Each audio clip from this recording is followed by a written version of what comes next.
Today, we've flashed back to our typical summertime weather for the most part. It's hot and dry, and some spots are still seeing isolated thunderstorms, but it's definitely different than it was earlier this week when we were talking about remnants of a tropical storm bringing inches of rain to places like Ontario, Weiser, and McCall. We're setting precipitation records for August with this moisture and in a time that's typically really dry for us. Boise's average rainfall for August is 0.17 inches, and so far we're at over an inch.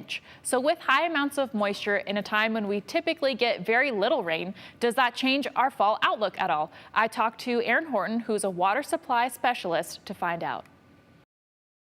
It was a notable event. It has been a notably wet August. We've got over an inch of rain here in Boise. In terms of it affecting irrigation deliveries, we probably haven't seen the rainstorms be long enough where it's actually where farmers are saying, oh, we don't need quite as much water from the reservoirs. It does help us set us up well for the fall.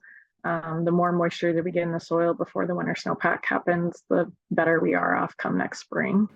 Horton elaborates that moisture in soils during the fall stays locked up until the spring thaw. She also says the soil is basically a sponge, so if rain continues this fall, we'll lock in the moisture in the ground so that we don't lose it to the dry soil when the snow thaws out. But we could still see plenty of warm days ahead that could affect that. It's a momentary reprieve.